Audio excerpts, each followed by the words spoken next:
Praise the Lord. നാം എല്ലാവരും ഒരു ഫലപ്രദമായ ജീവിതം ആഗ്രഹിക്കുന്നവരാണ്.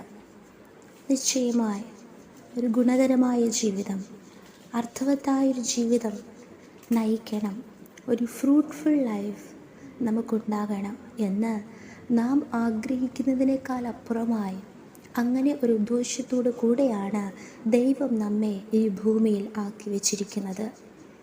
നാം ഈ ഭൂമിയിൽ ജീവിക്കുന്നതിന് പിൻപിൽ ദൈവത്തിന് ഒരു ഉദ്ദേശമുണ്ട്. അതേ, 1 സങ്കീർത്തനം 3 വചനത്തിൽ നാം ഇങ്ങനെ വായിക്കുന്നു: അവൻ ആറ്റരികത്ത് നട്ടിരിക്കുന്നതും തക്കാലത്ത് ഫലം കായ്ക്കുന്നതും ഇല വാടാത്തതുമായ വൃക്ഷം പോലെ ഇരിക്കും, അവൻ ചെയ്യുന്നതൊക്കെയും സാധിക്കും.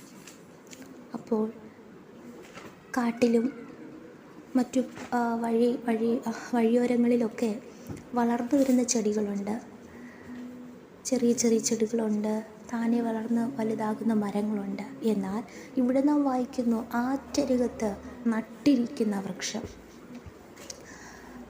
അതൊരു പർപ്പസ്ഫുൾ ലൈഫിനെ കുറിക്കുക.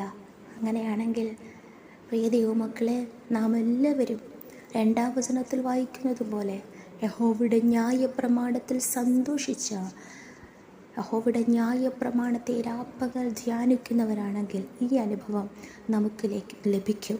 ഈ വാക്യത്തിൽ നമ്മുടെ മെറ്റീരിയൽ ബ്ലെസ്സിങ്സിനെക്കാളും ഉപരി സ്പിരിച്വൽ ബ്ലെസ്സിങ്സിനെയാണ് ഇമ്പോർട്ടൻസ് കൊടുത്ത് ഇവിടെ സങ്കീർത്തനക്കാരൻ പറഞ്ഞിരിക്കുന്നത്. അങ്ങനെയാണെങ്കിൽ നാം വേദപുസ്തകം വെറുതെ വായിക്കുന്നവരായിട്ടല്ല, ഒരു കടമ നാം ചെയ്യുന്നവരായിട്ടല്ല. അതിൽ അഡ്വൈസസ് ഉണ്ട്, നല്ല ആലോചനകളുണ്ട്, പ്രോമിസസ് ഉണ്ട്. സ്തോത്രം.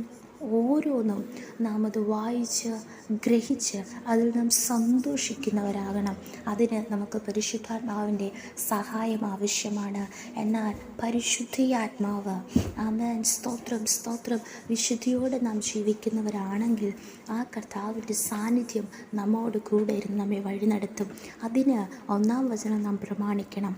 ദുഷ്ടന്മാരുടെ ആലോചന പ്രകാരം നടക്കാതെ, പാപികളുടെ വഴികൾ നിൽക്കാതെ, പരിഹാസികളുടെ ഇരിപ്പിടത്തിൽ ഇരിക്കാതെയും ഓരോ നാളും പരിശുദ്ധാത്മാവിൻ്റെ സഹായത്തോടെ നാം വേദപുസ്തകം വായിക്കുന്നവരാണെങ്കിൽ നാം ആറ്റരികത്ത് നട്ടിരിക്കുന്നത് പോലെ നമ്മുടെ ജീവിതത്തെക്കുറിച്ച് ദൈവത്തിനൊരു ഉദ്ദേശമുണ്ട്, അത് നിവൃത്തിയാകും.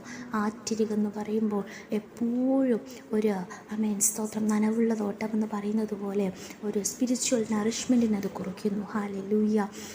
ദൈവിക സാന്നിധ്യത്തിനോ ദൈവിക സന്തോഷത്തിനോ യാതൊരു കുറവ് വരുന്നില്ല. തക്കകാലത്ത് ഫലം കായ്ക്കുന്ന ഇല വാടാത്തതുമായ വൃക്ഷം പോലെ ഇരിപ്പാൻ കർത്താവ് നമ്മെ